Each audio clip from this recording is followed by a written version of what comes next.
Subscribe करें हमारे YouTube channel साधना gold को और पाएं वीडियोस सबसे पहले। बेल आइकन दबाना ना भूलें।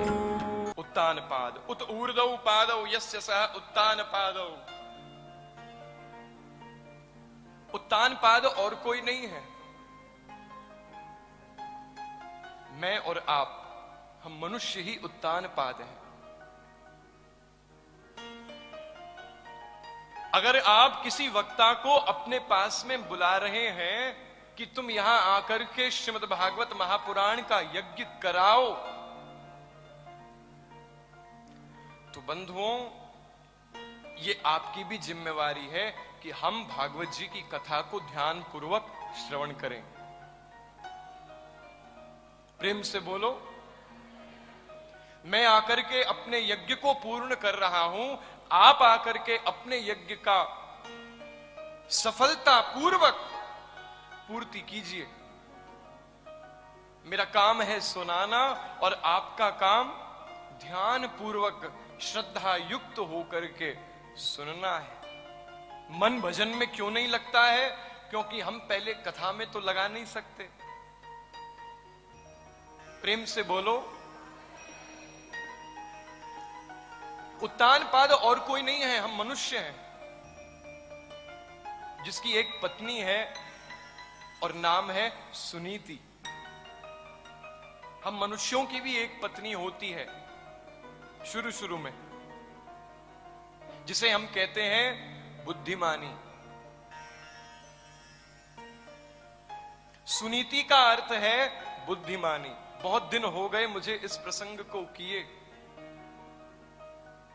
और क्या अद्भुत भाव है। आप श्रवण करेंगे तो भागवत जी के प्रत्येक प्रसंगों में ऐसे ऐसे सूत्र हैं जो हमारे व्यवहारिक जीवन से संबंधित हैं, प्रामाणिक हैं। आप कहोगे मैं आपको उदाहरण दूंगा, आप श्रवण कीजिए। बंधुओं, पहले उत्तान पाद की एक पत्नी है जिसका नाम है सुनीति, जैसे हमारी भी होती है बुद्धिमानी। और इतिहास पुराण आदि वेद शास्त्र विधिम विना केवला हेतु की भक्ति उत्पाता एव केवलम।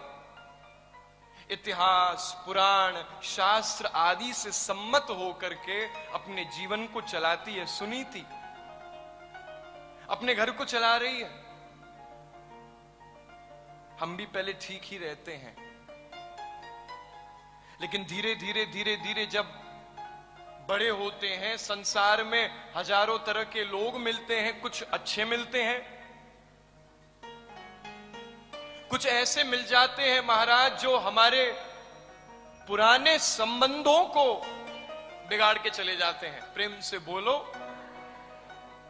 जैसे कि उत्तान पाद गए, कहीं शिकार पर थे, और जब वापस आने लगे तो उनका मन सुरुचि की ओर लग गया। जीवन में अगर आपके कोई नया आ जाए तो पुराने की कीमत कम नहीं होनी चाहिए। यह उस व्यक्ति की श्रेष्ठता की पहचान होती है। लेकिन उत्तान पाद से क्या गलती हुई जो हम मनुष्यों से हो जाती है कि उसने सुंदर दिखने वाली उस सुरुचि को, जिसे हम माया कहते हैं, जिसे हम साधन कहते हैं, जिसे हम कहते हैं कि आहा, जिसको देख करके ये आंखें तुरंत खींची चली जा रही है, जिसे सुनकर के नींद नहीं आती, वो है सुरुचि। जिसे बार बार हम सुनना चाहते हैं, जिसके जाने से हमें दुख होगा, वो है सुरुचि। और उस सुरुचि को ले आया, और जैसे ही वो सुरुचि आई है तो ये तो सीधी सी बात है, सुरुचि यानी क्या? सुरुचि यानी मनमानी। हम मनुष्यों की दो पत्नियां हैं, एक बुद्धिमानी और एक मनमानी। और श्रेष्ठ मनुष्य वही है जो सुनीति को चुनता है। पर यहां गलती उत्तान पाद से क्या हो गई, जो अक्सर हम मनुष्यों से होती जा रही है, कि हमने चुनाव सुरुचि का कर लिया है। उत्तानपाद ने सुरुचि को ऐसा अपनाया कि अब सुरुचि का ही राज चल रहा है। इतिहास, पुराण आदि वेद शास्त्र घर के बाहर।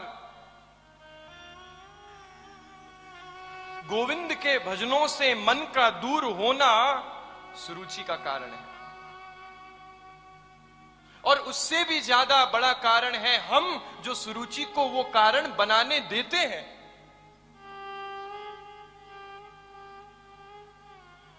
जो रहीम उत्तम प्रकृति के क्या करी है कुसंग, चंदन विष व्यापत नहीं लिपटे रहे भुजंग।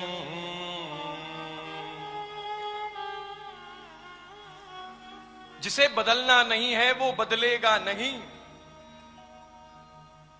लेकिन उत्तानपाद जैसे भी बदल गए, क्यों? कारण क्या है? बोले सुरुचि आ गई। और मनमानी है जो ठंड के समय में भी ये कहेगी कि मुझे कुल्फी खाना है, हम कुल्फी खाने जाएंगे। जो बार बार ये कहेगी कि नहीं विशुद्ध कथाओं में क्या, हमें तो रोचक कथा सुनाओ जिसमें आनंद आए। भागवत जी की कथा और श्लोकों को सुनकर के तो लोगों को नींद आ रही है। इनके सामने चौपाइयों का गान हो, बोले नहीं हमें तो भजन चाहिए महाराज, वो भी ऐसे जो चलते रहे। भागवत जी की कथा में कथा महत्व है महाराज। तुम्हारे जीवन को जो बदलेगी वो कथा है। भजन तो गाओ, मनाही नहीं है, लेकिन कथा सुनने जा रहे हो तो जहां विशुद्ध भागवत जी की कथा हो, तुम्हें नींद अगर वहां आ रही है तो समझ लो कि जिस दिन नींद आनी तुम्हारी बंद हो जाएगी उस दिन तुम्हारा कल्याण हो जाएगा। ये नींद क्यों आ रही है? क्योंकि मन ही नहीं है महाराज। मन तो सुरुचि ले गई है। हमने खुद सुनीति को बाहर कर दिया है। हमने खुद ये चुनाव किया है कि नहीं, हम सुबह नहीं उठ सकते, हमें उठना ही नहीं है। नहीं तो पढ़ने वाले बच्चे 4 बजे उठ करके किताब खोलकर बैठ जाते हैं, और जिन्हें नहीं पढ़ना है वो सूर्य नारायण 8 बजे तक हैं, कोई परवाह नहीं। उत्तानपाद ने जिस प्रकार सुनीति का त्याग किया है, हमने भी उस बुद्धि को घर के बाहर कर दिया। साधना बंद कर दी, साधनों का साथ ले लिया। प्रेम से बोलो ना राधे राधे। बंधुओं, फिर भी सुनीति देखो क्या अद्भुत है। जन्म हुआ है सुनीति के यहां एक बालक का जन्म हुआ है। सब जानते हैं वो बालक और कोई नहीं, श्री ध्रुव जी महाराज हैं। ध्रुव जी संत बार बार उस सुनीति से कहते हैं कि देवी तुम कुछ मांगो, इतनी सेवा तुमने हमारी करी है, मांगती क्यों नहीं हो? तो पता है सुनीति ने क्या कहा? बोले हे प्रभु, अगर मुझे देना ही है तो मेरी बहन सुरुचि के यहां कोई पुत्र अभी तक हुआ नहीं है, उनके यहां पुत्र हो जाए। प्रेम से बोलो।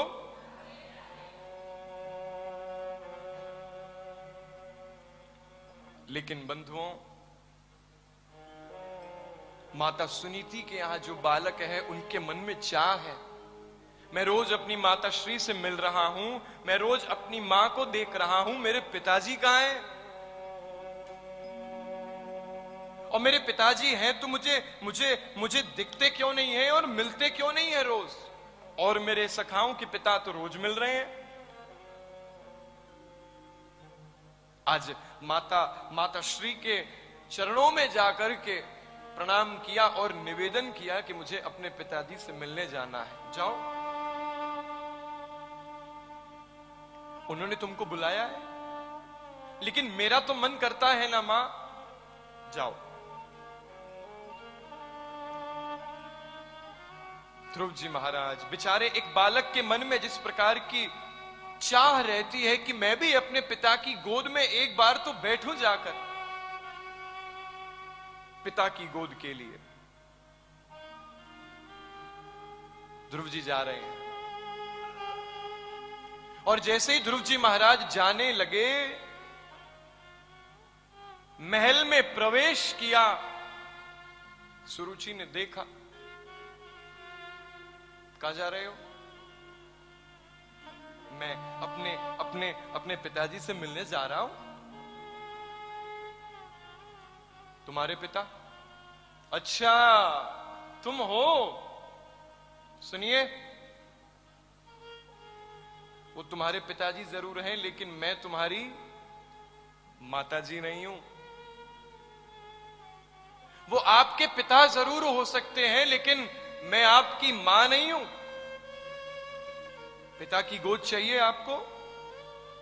जाइए, जाकर के उस भगवान, उस नारायण को प्रसन्न कीजिए अपनी तपस्या से, और अगर वो नारायण प्रसन्न हो गया तो उनसे वरदान मांगिएगा कि मुझे माता सुरुचि के गर्भ से अगले जन्म में जन्म मिले,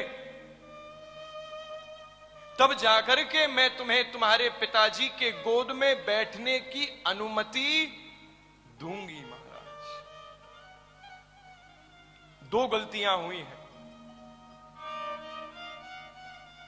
पहली गलती तो ये कि एक मां होकर के इस प्रकार की वार्ता, ऐसा क्रोध एक बालक के प्रति। और दूसरी गलती ये कि जाकर के तपस्या करो और भगवान से वर मांगो, तब जाकर के पिताजी की गोद मिलेगी। तो अपने गर्भ की तुलना भगवान से कर रही है। राजा परीक्षित, ध्यान से श्रवण करो। ध्रुव जी महाराज वहां से रोते रोते रोते रोते जा रहे हैं। अरे मां, तुम्हें पता है, मैं जाकर के पिताजी की गोद में एक बार बैठना ही तो चाहता था। मैंने ऐसी कौन सी मांग कर दी जिससे उस माता सुरुचि ने मुझे इतना भरा बुला कह दिया? तुम ही बताओ।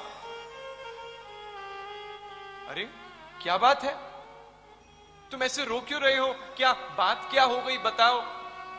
बोले, मां, मैं जाकर के पिताजी की गोद को बस एक बार मैंने यही अनुमति मांगी कि मुझे पिताजी के पास जाना है, अपने पिताजी की गोद में बैठने जाना है।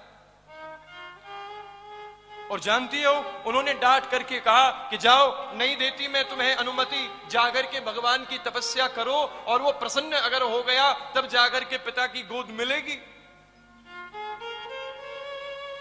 मेरा क्या दोष है? ऐसे कोई बात करता है? मां, तुम तो कभी कहती नहीं हो, बताओ कितनी क्रूर है वो।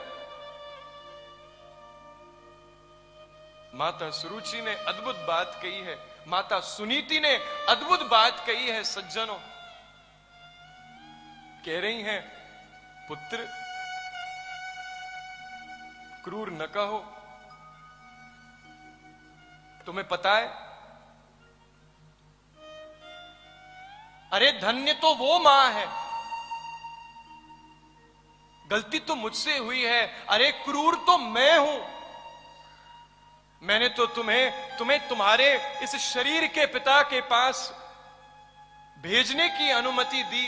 मैंने तो तुम्हें यह कहा कि जाकर के अपने इस शरीर के पिता की गोद में बैठकर आओ तुम। मैंने आज्ञा दी, लेकिन धन्य तो वो माता सुरुचि है जो तुम गए तो थे अपने इस शरीर के पिता के पास बैठने, पर उन्होंने तुम्हें रास्ता जगत पिता के पास भेजने का दिया है। महाराज, धन्य तो वो मां है। और तुम्हें मैं क्या बताऊं, उन्होंने ये बात जो कही है एकदम अद्भुत कही है। ध्रुव, तुम कल जाते हो, आज जाओ। मैं तो कहती हूं अभी जाओ। मां, ये क्या कह रही हो तुम? बोले, नहीं बेटा, जीवन में साधना से बढ़कर के कुछ भी नहीं है। तुम्हारी दिशा सही होनी चाहिए। अभी तुम्हें लग रहा है तुम्हारे पास किसी चीज की कमी है ना, सब सुधर जाएगी। दिशा सही रखो, दशा बनेगी ध्रुव, बेटा जाओ। माता की अनुमति पाकर के ध्रुव जी जा रहे हैं, परंतु गुरु बिन भव निधि तरही न कोई, सो विरंची शंकर सम सोई। गुरु बिन भवनिधि तरहि न कोई, बिना गुरु के कोई तर नहीं सकता। अरे गुरु गोविंद दो खड़े,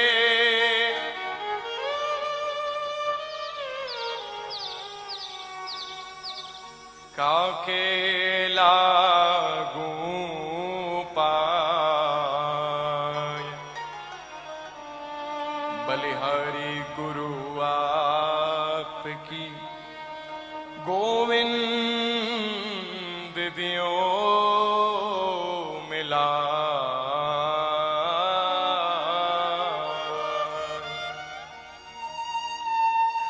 बिना गुरु के तर नहीं सकते आप। और ध्रुव जी को भी साथ मिला है गुरु का। जीवन में अगर आगे बढ़ना है तो गुरु बनाओ। गुरु तो वो है। और नारद जी महाराज ने ध्रुव जी को आश्रय दिया है। जी हां, ध्रुव जी के पास में श्री नारद जी गए हैं और नारद जी ने जाकर के द्वादशाक्षर मंत्र दिया है। ओम नमो भगवते वासुदेवाय। ओम नमो भगवते वासुदेवाय नमः नहीं, बहुत लोग नमः भी जोड़ देते हैं, वो तो 14 अक्षर हो जाएंगे ना। ओम नमो भगवते वासुदेवाय 12 अक्षर, द्वादश। इसे द्वादशाक्षर मंत्र बोलते हैं। ध्रुव जी महाराज ने इसी मंत्र का नारद जी के कहने पर त्रिरात्रांते त्रिरात्रांते कपित वज्रासनः आत्मवृत्त्यनुसारेण मासं निन्यर्चयन् हरिम। त्रिरात्रांते त्रिरात्रांते, क्या तपस्या करी है ध्रुव जी ने। पहले महीने की तपस्या ऐसी हो रही है, आहा महाराज, 3 दिन तक भगवान के नाम का जप चल रहा है। ध्यान से सुनना, क्या तपस्या कर रहे हैं। और ओम नमो भगवते वासुदेवाय, ओम नमो भगवते वासुदेवाय, ओम नमो, बार बार ये निरंतर चले जा रहा है। और जैसे 3 दिन तक इस नाम को गा रहे हैं, उस नाम को गाने के बाद एक बार कपित्थ का फल एक बार पाते हैं। फिर 3 दिन तक जाप करते हैं। तो पहले महीने में जब मेरे प्रभु मिले नहीं इनको, तो ध्रुव जी महाराज ये सोच रहे हैं कि मिले क्यों नहीं। अच्छा, मुझे लग रहा है कि मैं भोजन ज्यादा कर रहा हूं। देखिए बंधुओं, हमारे द्वारा की गई उस तपस्या से अगर भगवान मिल नहीं रहे हैं तो इसका यही अर्थ है कि हमारे द्वारा की गई तपस्या में ही कुछ कमी है। आप कहोगे ऐसी कैसी बात है महाराज, मैंने कही और क्या। ध्रुव जी महाराज का मुख्य कारण यहां आप देखिए, पहले महीने में जब उन्होंने देखा कि मैं 3 दिन तक प्रभु के नाम को गा रहा हूं और कपित्त खाने से मुझे पहले महीने में भगवान नहीं मिले, तो दूसरे महीने से क्या किया, 3 दिन तक जो गा रहे थे उस 3 दिन की तपस्या को 6 दिन में परिवर्तित करी। जिस कपित्त के फल को खा रहे थे उस कपित्त के फल को त्यागा। हाँ महाराज, एकदम केवल तिनका खा रहे हैं, अब सिर्फ तिनका। जब देखा कि दूसरे महीने में भी कृपा नहीं हुई तो मैं ज्यादा भोजन कर रहा हूं। बंधुओं, जो व्यक्ति ज्यादा भोजन करेगा, भोजनानंदी कभी भजनानंदी नहीं हो सकता। प्रेम से बोलो, एकाग्रता नहीं रहेगी उसमें। और भजन के लिए सबसे ज्यादा आवश्यकता अगर किसी चीज की है तो वो धैर्य की है, एकाग्रता चाहिए। ध्रुव जी महाराज ने देखा दूसरे महीने में भी नहीं मिले, तो तीसरे महीने में जिस तिनके को पा रहे थे उस तिनके को पाना बंद किया और केवल जल पी रहे हैं। 9 दिन तक जाप चल रहा है, 6 से 9 हो गया। भोजन को घटाया, भजन को बढ़ाया। केवल भोजन घटाना नहीं है, भजन बढ़ाना भी है। ये सीखो, आप पकड़ो। वो मिल नहीं रहा है, इसका मतलब हमारी तपस्या कमजोर है। चौथे महीने तक भगवान नहीं मिले तो अब तो ध्रुव जी से रहा नहीं गया कि यहां 4 महीने होने को आ गए। और मुझे अगर इसी प्रकार से अगर मैं तपस्या करता रहा तो शायद प्रभु तो मिलेंगे ही नहीं, मुझे और कड़ी करनी होगी तपस्या। और पंचमे मास्यनु प्राप्ते जितस्वासो नृपात्मजः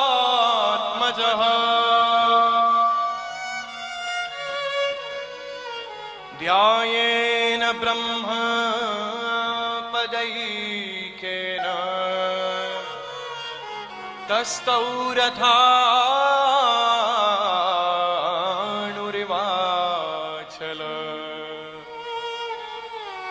जितश्वासो नृपात्मजः। 5वें महीने में देखा कि अब मैं क्या करूं, सो जितश्वासो, श्वासों को एक बार में खींच लिया।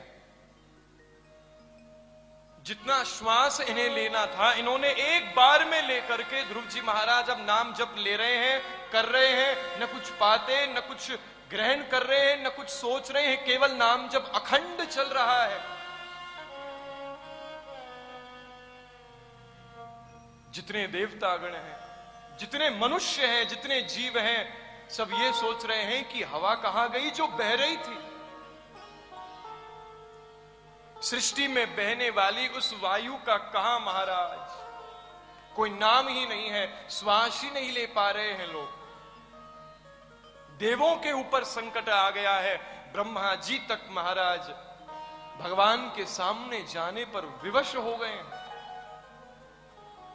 हे प्रभु, मैं जानता नहीं हूं कि ये दुष्ट है कि दानव है कि क्या चाहता है, कि ये कौन है, मुझे नहीं पता। लेकिन सृष्टि अगर ऐसे ही कुछ देर और रही तो सब खत्म हो जाएगा।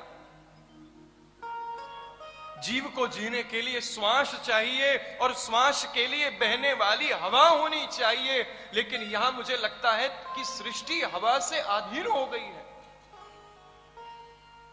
और ऐसे ही अगर चलता रहा तो प्रभु आप तो कृपा करें कुछ। और मेरे प्रभु ने, बंधुओं, जाको राखे साइया मार सकहि न कोई, बाल न बाका कर सके जो जग बैरी हो। कुछ नहीं होगा। मेरे भगवान ने जाकर के ध्रुव जी महाराज जो मेरे प्रभु का दर्शन कर रहे थे, आंखें बंद है, और अंदर ही जो मेरे भगवान नारायण का स्वरूप उन्होंने अपने नाम जब से विराजित किया था उसे ही ध्यान मग्न होकर के देख रहे हैं। सो मेरे भगवान ने सोचा कि मैं तो ध्रुव जी के सामने आ गया हूं। प्रेम से बोलो, भगवान सामने खड़े हैं। लेकिन ध्रुव जी महाराज नेत्र ही नहीं खोलते। और नेत्र इसलिए नहीं खोल रहे हैं क्योंकि उनको तो दर्शन भीतर ही हो रहा है, आंख बंद है फिर भी ध्यान है कि हाँ मेरे प्रभु क्या रूप है आपका। सो मेरे प्रभु ने ध्रुव जी के हृदय में जो स्वरूप है, सबसे पहले उस स्वरूप को वहां से हटाया। तो जब मेरे भगवान ध्रुव जी के हृदय से अंतर ध्यान हुए, मानो तो ध्रुव जी को छटपटाहट हुई कि कहां गए प्रभु आप। और जैसे ही छटपटाहट में आंख खुली है तो सामने मेरे भगवान विराजित हैं। बोलिए नारायण भगवान की जय।